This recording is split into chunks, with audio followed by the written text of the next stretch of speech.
having some more conservative voices on your network, actually not making them pariahs, not directing your audience to feel that everything that Donald Trump does. Panel. She is self-appointed. She knows everything. It's great to see her ego take this hit, but I think it will be short-lived. It's amazing to listen to her talk about Sunny Hostin, a name synonymous with fiery debates and outspoken opinions, has once again found herself engulfed in controversy. And this time, it's on a scale that has everyone talking tea. This a daytime talk show where the co-hosts are known for their no-holds-barred opinions, often diving into sensitive topics with little restraint. Now imagine one of them, Sunny Hostin, making a statement so polarizing that it sparks a firestorm of backlash from both the public and prominent figures alike. That's exactly what happened when she waded into the murky waters of religion, morality, and social justice, making remarks that many found not just provocative, but... Hostin, one of the ladies on The View, she just came out. And you got to give her credit for standing against massive unpopularity. It all started during a heated segment on The View where Sunny, in her characteristic blunt style, made some eyebrow-raising observations about Christianity and contemporary social issues. Sunny, whose parents were involved in the civil rights movement, and who often speaks passionately about justice and equity, decided to take a swing at those opposing progressive ideals. Her statement that to oppose so-called woke values was ungodly and unchristian, a bold claim, no doubt. But one that immediately set off alarm bells for viewers and critics alike. The word woke, she argued, had been co-opted and turned into a slur by those who wanted to dismiss social justice efforts, according to her caring about others. She just came out at a time when woke is at its absolute lowest. Nobody wants to claim that mantle anymore. She claimed that mantle. And she said to oppose woke, actually, is ungodly and unchristian. But here's where things get sticky. While Sunny's words might have resonated with some, they struck a particularly harsh chord with others, especially those who view woke culture as a divisive force. Among her most vocal critics was Michael Knowles, a conservative commentator known for his sharp rhetoric and pointed critiques. He wasted no time in tearing into Sunny's remarks, accusing her of twisting Christian teachings to fit her own agenda. Knowles didn't mince words, calling her statements a perverse misrepresentation of Christianity. He went even further, arguing that Sunny's comments undermined centuries of established Christian doctrine, and he wasn't alone in his outrage. His public down of Sunny amplified the debate. Right. I don't think you could be called woke if you don't support abortion and so-called trans rights, right? Michael Knowles, in his scathing response, laid out a historical argument pointing to early Christian teachings that, in his view, directly contradicted Sunny's claims. He cited scripture and church tradition to argue that Christianity has always maintained clear stances on issues like the sanctity of life and the immutability of biological gender. Knowles didn't stop there. He went as far as to accuse Sunny of cherry-picking religious principles to align with progressive ideologies. His critique was blistering, painting Sunny not just as misguided, but as someone actively distorting the faith for political gain. And if that wasn't enough, he threw in a jab about how Sunny, a talk show host, was attempting to rewrite more. And she says that if you oppose those things, you are ungodly and unchristian. Even those two words placed together. She is equating godliness with Christianity. So she's saying Christ is God. She's saying Christianity is the true religion. But if you want to really be a Christian, if you want to really be godly, you have to really be a Christian. And if you want to really be a Christian, you have to oppose non-negotiable tenets of Christianity. The backlash didn't stop at any, as Sunny's comments opened a floodgate of criticism from viewers, religious figures, and even her own peers in the media. Many accused her of being out of touch, and some went so far as to call her remarks racist and sexist. The logic critics argued that by framing opposition to progressive values as inherently ungodly, Sunny was effectively dismissing the lived experiences and deeply held beliefs of countless people, particularly those in conservative or religious communities. For some, her words felt like a personal attack, a dismissal of their faith and values, simply because they didn't align with her own worldview. But who knows better? 2,000 years of Christians, the succession of the popes and the bishops and the priests and Christians for millennia, or Sunny Hostin? No. I guess Sunny Hostin redefines what is Christian. And let's not forget the internet, where reactions ranged from outrage to outright mockery. Social media users were quick to dissect her statements with hashtags like Sunny Hostin and woke Christianity trending for days. Memes flooded platforms, with some ridiculing her for what they saw as hypocrisy. While others expressed genuine anger at the implications of her remarks, religious leaders also chimed in, reminding their followers that faith isn't something to be weaponized in political debate. Sunny, however, appeared undeterred, doubling down on her stance in subsequent episodes of The View. How does she get there? I was with her when she equated godliness with Christianity, but then she seems to undermine both, because leftism is Christianity without Christ. But here's where things take a turn. Some of Sunny's past statements began to resurface. Adding fuel to the fire, critics pointed out that this wasn't her first brush with controversy. Far from it. Over the years, Sunny has made a slew of remarks that have been labeled as divisive, including her infamous take blaming certain voting demographics for political outcomes she disagreed with. In one instance, she sparked outrage by suggesting that non-educated white women were voting against their own interests, a comment many saw as reductive and dismissive. And who can forget her claim that Donald Trump's presidency was a result of widespread cultural resentment? While Sunny often frames her views as rooted in justice and morality, I think he's doing something a little bit more diabolical, if I'm being honest. Representative Andy Ogles, a Republican of Tennessee, on January 23rd, just 3 days after Trump was inaugurated, already proposed amending the 22nd Amendment to allow Trump to serve a third. What's particularly striking about this latest controversy is the sheer scale of the backlash. While Sunny has always been a polarizing figure, this time it feels different. The outrage isn't just coming from one political side. It's cutting across ideological lines. Even some of Sunny's usual supporters have expressed discomfort with her comments, questioning whether she went too far by framing opposition to progressive ideals as inherently immoral. For many, the issue isn't about agreeing or disagreeing with her views. It's about the way to deliver them and the implications of equating faith with a specific set of political beliefs. I think he doesn't want he's not going to say that J.D. Vance is a successor because he thinks he's his own successor. But doesn't that mean that Obama can run also? Well, you would think so because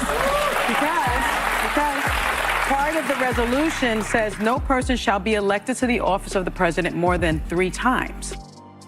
And yet, despite the mountain criticism, Sunny seems unfazed. On subsequent episodes of The View, she continued to defend her position, arguing that her statements were rooted in her own lived experience and upbringing. She pointed to her family's involvement in the civil rights movement as evidence of her commitment to justice and equality. But even this defense didn't sit well with everyone. Some accused her of using her background as a shield against legitimate criticism, while others questioned whether her personal experiences gave her the right to speak so authoritatively on matters of faith.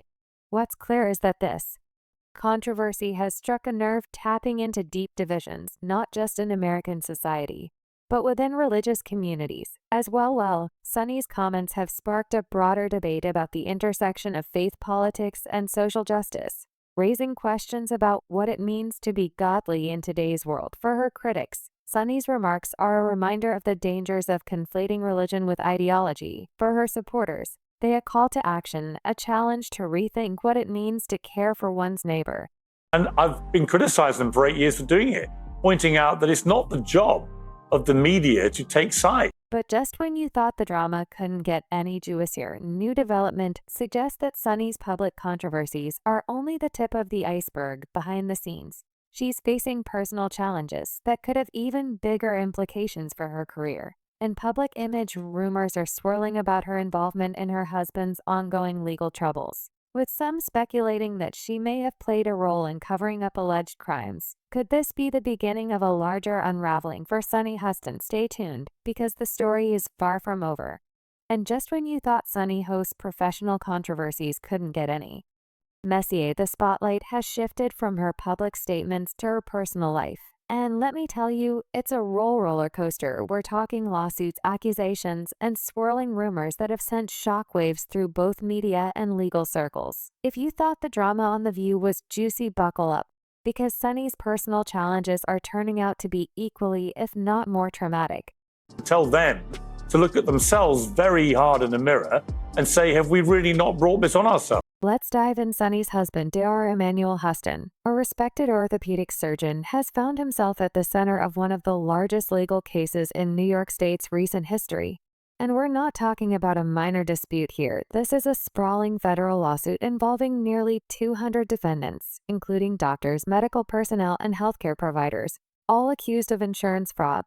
The lawsuit filed by American Transit, a commercial auto insurance provider, alleges that Dr. Hostin knowingly engaged in fraudulent practices, including performing unnecessary surgeries and billing the company for exorbitant sums. The numbers are staggering. American Transit alleges fraud on a scale of hundreds of millions of. According to the documents, he knowingly provided fraudulent medical and other healthcare services, including arthroscopic surgery. Now here's where things get even murkier. While the lawsuit primarily targets Dr. Hunt's medical practice, Hostin Orthopedics, rumors have started to circulate about Sunny's potential involvement. Could Sunny, with her sharp legal acumen and high-profile platform, have played a role in helping her husband navigate or cover up these alleged activities?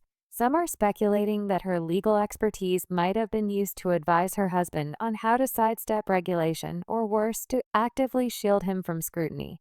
So we know Sunny Hostin and her husband, Dr. Emmanuel Hostin, are preparing for a legal battle to fight accusations that he committed federal insurance. These whispers have only grown louder with the revelation that Sunny has been fiercely vocal in defending her husband in public statements. She has slammed American Transit, calling the lawsuit baseless, and accusing the company of targeting her husband as part of a smear campaign. She's claimed that the insurer is trying to use her celebrity status to poison public opinion against her family. One of her most me lines. She said American Transit would be receiving a PhD from FHD from Faux University, which, let's be real, was a not-so-subtle way of saying they messed with the wrong person. But here's the thing, critics are now wondering if her over-the-top defense is more than just a show of support. Sunny's public outrage has been matched by her legal team, which includes the high-profile attorney Mark Dagos. Yes, the same Mark is known for representing some of the biggest names, and celebrity S.E. Geragos has threatened to countersue American Transit for defamation, demanding millions in damages for what Sunny and her husband claim is a campaign of harassment. But here's a little twist: American Transit isn't exactly backing down. They've doubled down on their accusations, alleging that Dr. Hostin participated in a systematic effort to exploit New York's no-fault insurance laws, which allow medical providers to bill insurers directly for services rendered to accident victims. And according to essentially saying that it's a money grab, and they're also going to countersue for millions of dollars, $5 million. Adding fuel to the fire are details from the lawsuit's 698-page complaint, which outlines specific instances of alleged fraud. For example, it claims that Dr. Hostin performed surgeries on patients involved in minor car accidents who had little to no injuries, billing American Transit for procedures that might not have been medically necessary. The company also alleges that Dr. Hostin received kickbacks disguised as dividends or cash distributions. Now, whether these claims hold up in court remains to be seen, but the sheer scale and specificity of the allegations have left many wondering if there's more to the story than Sunny wants us to believe. This is the largest RICO case ever filed in the state of New York. You guys wrap that around your brain. That's bigger than the mafia. What's particularly striking about this situation is the way Sunny has positioned herself as a victim in all of this. She's repeatedly claimed that the lawsuit is a desperate attempt by a near-bankrupt insurance company to avoid paying its bills. She's also accused American Transit of targeting her family because of her public profile, saying they've plastered her family's photos all over tabloid publications in an attempt to smear their reputation. But here's the kicker. Some insiders are questioning whether Sunny's celebrity status might actually be complicating things further. After all, her high visibility makes it nearly impossible for this case to fly into the radar, and her outspoken responses have only. But some can't help but wonder if the two issues are connected, with Sunny's legal and personal challenges feeding into the broader narrative of her being a polarizing and divisive figure. It's a perfect storm of controversy, and Sunny seems to be right at the eye of it. But hold on, because the plot thickens. There are now whispers that federal investigators might be looking into whether Sunny herself benefited from her husband's alleged activities. Could some of the funds from the supposed insurance fraud have made their way into their shared household? And if so, what does that mean for Sunny's future, both legally and professionally? It's a question that's hanging over her head like a dark cloud, and it's one that could have serious implications. Sunny Hostin on The View, Tom, basically implicating her husband in this type of a scheme. What's clear is that this isn't just a legal battle. It's a PR nightmare, and Sunny, ever the savvy media personality, seems to be acutely aware of that. Her public statements have been carefully crafted to frame her family as the victims of a corrupt and failing insurance company. She's even drawn parallels between her husband's case and her issues in the healthcare system, accusing companies like American Transit of making it nearly impossible for doctors to get paid for their work. It's a smart tactic, no doubt, but one that hasn't entirely quelled the questions surrounding her own potential involvement. Just, I mean, Pat, you're married. Tom, you're married. If your husband's doing something, if he's allegedly doing something like this, you guys would know if your wives were up. Meanwhile, the legal proceedings are shaping up to be a long and drawn-out affair. Experts have pointed out that civil cases like this, especially ones filed under federal racketeering laws, can take years to resolve. The discovery process alone, where both sides gather evidence and depose witnesses, could drag on for months, if not longer. And with so many defendants involved, it's likely that the case will see multiple motions, appeals, and other legal maneuvers before it even gets close to a trial for Sunny and her family. That means this cloud of suspicion isn't going anywhere anytime soon. And then there's the question of what all this means for Sunny's career as a co-host of The View. She's built a reputation as a fearless and outspoken commentator, someone who isn't afraid to ruffle feathers. But this latest controversy has put her in an awkward position. On the one hand, she's trying to maintain her image as a champion of justice and equity. On the other, she's embroiled in a legal mess that could undermine her credibility and tarnish her brand. Some fans have already started to question whether she can continue to speak about integrity and accountability, while her husband and possibly she herself is facing serious allegations. Now, he's just accused, and this accused in a lawsuit after some time of investigation could ultimately become a federal indictment. And let's not forget the producers of The View, who are undoubtedly watching this situation unfold with growing concern. The show thrives on controversy, sure, but there's a fine line between being provocative and being toxic. If Sunny's legal troubles continue to escalate, it's not hard to imagine that her position on the show could be in jeopardy. After all, there's only so much baggage a daytime talk show can handle before it starts to impact ratings and advertiser relationships. So where does this leave Sunny Hostin at this point? It's anyone's guess. The legal battle is just beginning, and the rumors about her potential involvement are far from going away. For now, she seems determined to fight back, both in the courtroom and in the court. Saying goes, the truth always comes out in the end. And when it does, it could either vindicate Sunny and her family, or unravel everything she's worked so hard to build. What do you think? Is Sunny Hostin just a supportive wife caught up in an unfortunate situation? Or is there more to the story than meets the eye? Could her outspoken defense of her husband be a genuine show of loyalty? Or is it a calculated attempt to distract from her own potential involvement? Let us know in the comments below. And don't forget to stay tuned for latest updates on this unfolding drama. Until next time.